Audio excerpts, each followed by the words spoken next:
Hello everyone, কেমন আছো তোমরা সবাই? গুড মর্নিং সবাইকে। আজকে আমি শেয়ার করব আমার শ্বশুরবাড়িতে ডেলি দিন কি কি কাজ থাকে আর কি কি কাজ করি। সেরমভাবে কোনো কিছু কাজ নেই, তারপরও তো সকালে উঠে আমার উঠোন ঝাড় দেওয়া এখনো ফুল কমপ্লিট হয়ে গেছে, সেটা দেখাতে পারলাম না। আর এখানে আমার সকালবেলা ডেলি রুটিন, উঠোন ঝাড় দেওয়ার সাথে সাথেই পাখিগুলো আসবে, একদম পুরো চিল্লাচিল্লি শুরু করে দেবে, ওদেরকে খেতে দেবো, ওরা খেয়ে চলে যাবে। এটা আমার ডেইলি, একবেলা সকালবেলা একবার বিকেলবেলা। তারপর আমি রান্নার রুমটা পুরো মুছে নিয়েছি, কারণ মা বলে রান্নার রুমে লক্ষ্মী থাকে, তাই সব কিছু বাসি কাজ হওয়ার পর রান্নার রুম মুছে নিতে লাগে। এরপর আমার স্নান টানও এখানে কমপ্লিট হয়েছে। স্নান কমপ্লিট করে এখানে আমি ফুল রেডি হচ্ছি।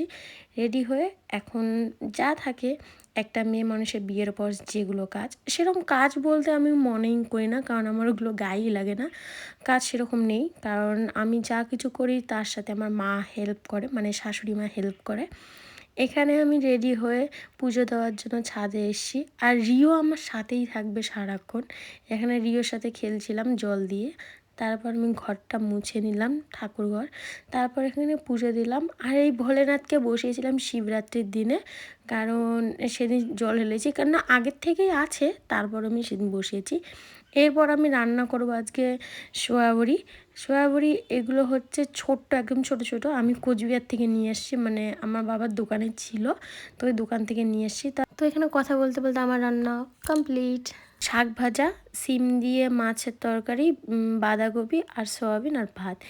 আর মাছ ছিল হচ্ছে তেলাপিয়া মাছ। এখানে মা খেতে বসেছিল, সোয়াবিন দিয়ে খাচ্ছিল। মাকে জিজ্ঞেস করছিল, মা পুরো তুমি সোয়াবিন করে দিচ্ছিলো। পরে মা আমাকে একটা খাইয়ে দিয়ে বললো, দেখো একটু লবণ কম হয়েছে।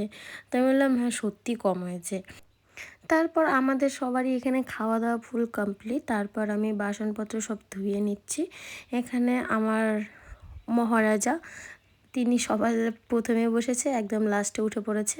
আমি সবার পরে খেতে বসি, সবার আগে উঠে যাই, কারণ আমার খাওয়ার প্রচণ্ড স্পিড। হ্যালো ম্যাডাম, একটু এদিকে ঘোরো না, দেখি তোমার অবস্থাটা কি হয়েছে।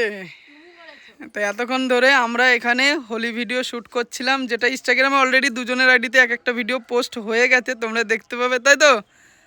হোলি মুবারক। হ্যাঁ, সবাইকে অ্যাডভান্স হ্যাপি হোলি। তোমাকে জানাচ্ছি অ্যাডভান্স না, হোলি মুবারক। তা কেমন কটা ভিডিও শ্যুট করলে?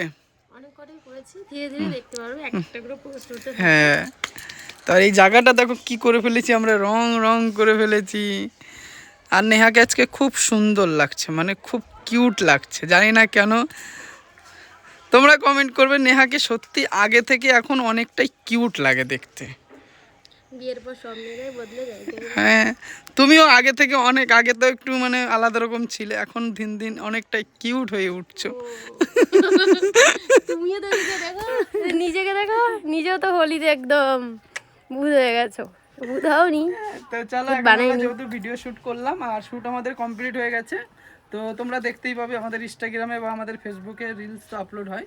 তো চলো, পরে দেখা হচ্ছে, তাই তো? চলো, টাটা। তারপরে এখানে হোলি শ্যুট ফুল কমপ্লিট হয়ে গেছে, আমি স্নান টান করে আবার রেডি হচ্ছি। আর এখানে একটা দাদা আমাকে কমেন্ট করেছে, বাবলু লস্কর, একটা কথা বলি দিদি, যা স্টোরি আছে সব বলে দাও, কারণ কি উজ্জ্বলদার ডিভোর্স হয়েছে, সব ক্লিয়ার করে দাও, দেখবা আর কেউ তোমাকে দোষ দিবে না। তো দাদা আপনাকে বলি, আমি ফার্স্ট অফ অল সব কিছু ক্লিয়ার করাই আছে, আমরা সব ক্লিয়ার করেই বলেছি পাবলিককে। আর আমি ওই বিষয়ে কোনো মুখ খুলতে চাই না, কারণ আমার ও বিষয়ে কোনো ম্যাটার করে না। আমার হাজব্যান্ড কীরকম আর সেটা ম্যাটার করে, ওদের পাস্ট নিয়ে আমি ঘাটাঘাটি করতে চাই না।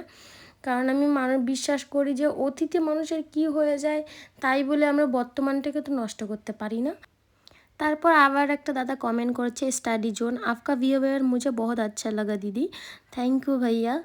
আর একটা দাদা কমেন্ট করেছে কি দোলন জানা, দাদা কি দিদি জানি না, কারণ ডিপি নেই। তো একটা মানুষের মন খারাপ, ও কাঁদছে, উনি হে হে করে হাসছে। এটা আমার ভিডিওতে, আমি বাপের বাড়ি থেকে আসার সময় মন খারাপ ছিল, তো উনি হে হে করে হাসছে না দাদা, কারণ ও আমাকে হাসানোর চেষ্টা করছে যাতে আমি না কান্না করি। তো আপনাদের উত্তর অবশ্যই পেয়ে গেছো।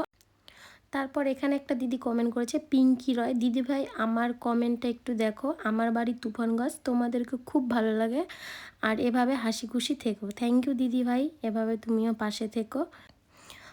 তারপর এখানে আর একটা দাদা কমেন্ট করেছে, রাজি দাস, নেহা আমাদেরও বাড়ি নাটাবাড়ি, নেহা বিবাহিত জীবনে অনেক কিছু মেনে নিতে হয়, তুমি একটু ধৈর্য ধরো, সংসার করো, দেখবা তুমি অনেক সুখী হবা।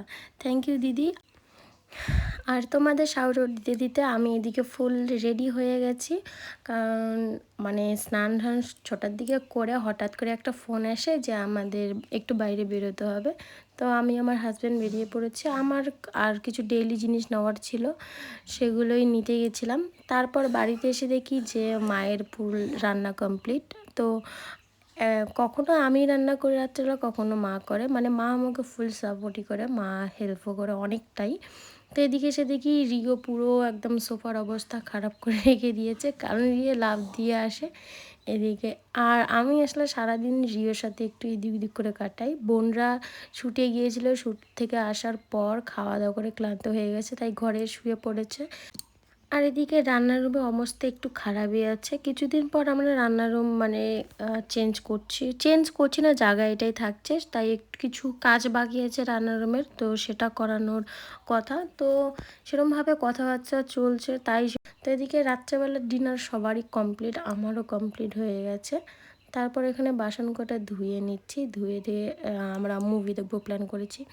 সো আজকে হচ্ছে আমার ডেইলি রুটিন এটাই। আমার শ্বশুরবাড়ি থেকে এতটুকুই কাজ থাকে, পুজো দেওয়া, রান্না করা, বাসন মাজা, এতটুকুই কাজই সবারই থাকে, ন্যাচারাল। তো তোমরা সবাই কে কে কোথা থেকে ভিডিওটা দেখছো অবশ্যই বলো, ভালো লাগলে বলো। তো আর আমার বিহেভিয়ার যদি তোমাদের খারাপ লেগে থাকে সেটাও বলো, আমি অবশ্যই মানে বদলানোর চেষ্টা করব। আর এইভাবেই তোমরা যারা ভালোবাসা দিচ্ছ সবসময় পাশে থেকো।